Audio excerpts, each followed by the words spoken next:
Pero vamos a conversar a esta hora de la mañana con Lucio Castro, que es secretario general del Sindicato Único de Trabajadores de la Educación del Perú, o sea, del SUTEP.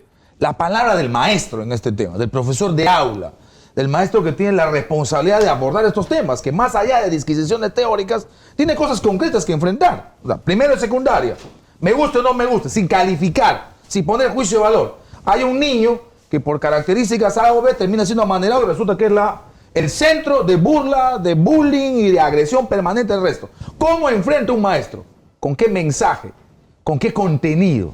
Qué gusto saludarle. ¿Cómo está, señor Castro? Muy buenos días. Gracias por la Bienvenido. oportunidad. Gracias por la oportunidad para escuchar la voz del magisterio. ¿Cuál es la voz del maestro en este tema de la discusión de enfoque de género, igualdad de género o ideología de género, para ponerlo desde el otro lado? En principio hemos señalado que ideología de género no existe.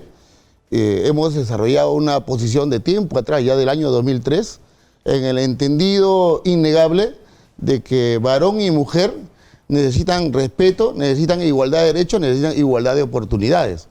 Y justamente el enfoque de género como posición del sindicato ha estado centrado en este tema.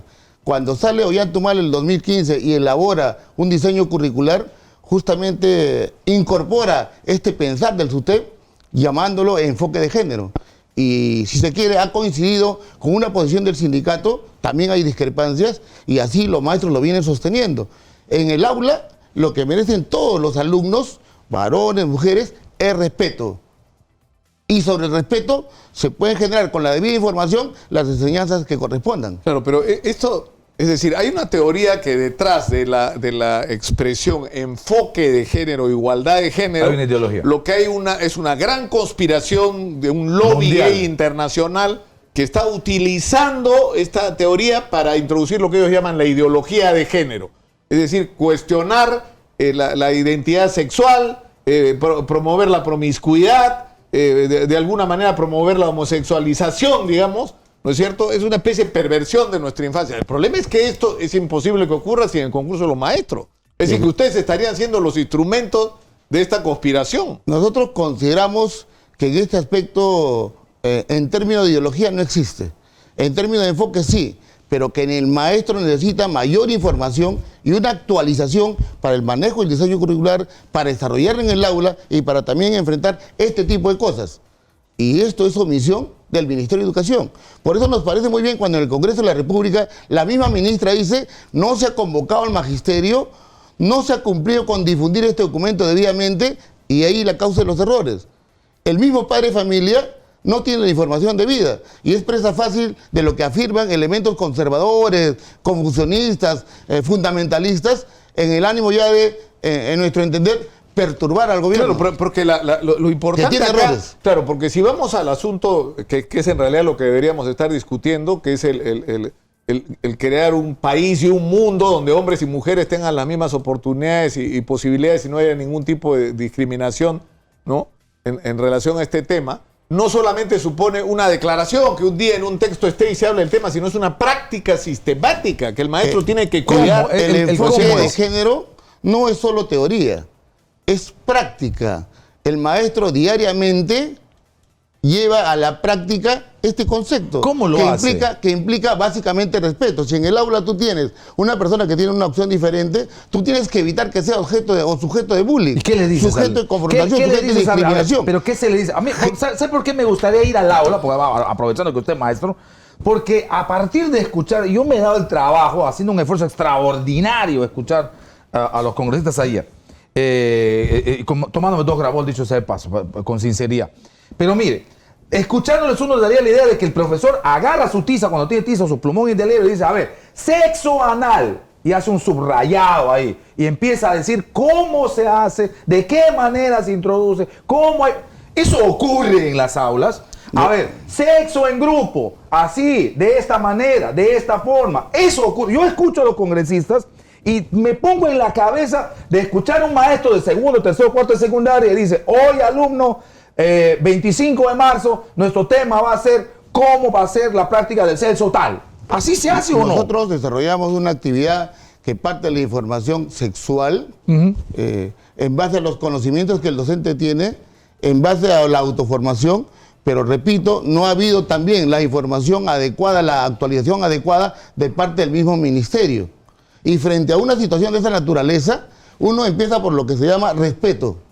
Aquí tenemos que ser todos considerados y todos respetados, al margen de la opción. Claro, porque que no acá, tiene que ser claro, objeto de pero es que, maltrato. acá, es que eso es increíble, porque o sea, hay una discusión que es hacia donde está destinada la estrategia, porque es una estrategia internacional de los organismos internacionales de la UNESCO, del UNICEF, de Naciones Así es, ahí Unidas, de están todos los creados. implicados, de que hay que desarrollar una política transversal que debe estar presente en todos los sectores para que hombres y mujeres tengan las mismas oportunidades y los mismos derechos. Pero acá se mezcla este tema con otro, que es el de la educación sexual. De qué es lo que debemos y no debemos decirle a los chicos en el colegio y en qué momento sobre el tema del sexo. Y ahí tenemos un déficit tremendo. ¿No es cierto? Así Porque es. los propios maestros ni los padres de familia Así es. han sido entrenados para hablar adecuadamente con sus hijos con respecto a estos temas. Asumimos que no se puede hablar adecuadamente y que tiene que ver esto mucho la información. Pero el manejo del diseño, la elaboración del diseño, el contenido del diseño y por tanto los contenidos también que se desarrollan en las distintas áreas, tiene que ver con un trabajo del ministerio y tiene que ver con la participación de un actor principal, es el maestro. Pregunta, ¿en la elaboración del diseño curricular ha participado el maestro? No.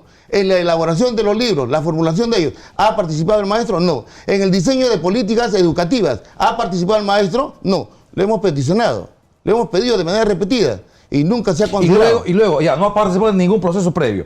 Elaborado en función de la política del gobierno. Han sido socializados, capacitados. Nosotros señalamos, les han dicho, este es el instrumento. Y la idea es abordarlo así, con esta metodología, con esta didáctica y con estos procedimientos. ¿Eso ha ocurrido o no? Nosotros decimos que la formación del maestro, la autoformación, la capacidad de investigación desarrolla en el currículum un nivel de actividades. Pero actividad central de información, de capacitación, de actualización del ministerio, no.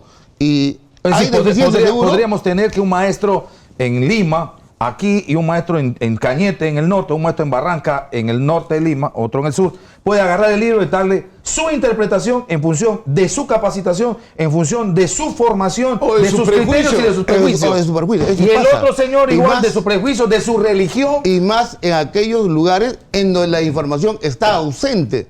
Y eso, repito, no es responsabilidad del docente, responsabilidad del ministerio. Y si bien estos temas resultan importantes de tratar, esta forma, cómo se está abordando el tema de enfoque de género, a nosotros nos indica que se está descuidando temas centrales en educación. El Congreso debe estar discutiendo temas mucho más trascendentes, sin quitarle importancia a este tema. El día de ayer hemos visto adjetivos, insultos, el ánimo de hacer quedar mal al gobierno o a la ministra, pero poco en la educación y poco interés por los niños, realmente. Y eso definitivamente no debe suceder. Hay temas centrales en educación. Mira, habla de infraestructura, preocupación de los padres de familia. ¿Y qué pasa con la infraestructura en el país? Más de 100.000 millones de déficit. Información de PRONIEC, sí, entidad del gobierno. 27.400 colegios que están esperando ser de atendidos los por la reconstrucción. Casi un 65% espera su restauración. ¿Qué pasa con la alimentación? Hablamos de anemia en los alumnos. ¿Es enfrentado adecuadamente por el gobierno? Hay una labor intersectorial, seguro, pero insuficiente. Y ese es un tema central. El tema de actualización del magisterio, que es una necesidad para desarrollar este tema y para no tener los problemas que hoy se observan, no se hace. Ni hablar de las remuneraciones de los maestros, que hasta ahora siguen siendo paupérrimas y siguen siendo postergadas por el gobierno. Definitivamente estos temas no se tratan. Bueno, pero está en manos de ustedes, señor Castro. Ahora, igual la discusión, es decir, yo creo que hay, o sea, un tema es el de la equidad e igualdad de género, que tiene que ser una campaña sistemática porque hombres y mujeres sean iguales. Todo ese discurso deberíamos todos compartir. Pero hay otro tema con respecto a la educación sexual que yo creo que sí es trascendente y relevante. Es decir, hay que recuperar la campaña Yo sé cuidar mi cuerpo, decirle a los niños pequeños, nadie tiene derecho a superar ciertas barreras, nadie puede tocarte, nadie puede hacer esto, y si alguien lo hace, tú tienes que recurrir y pedir auxilio.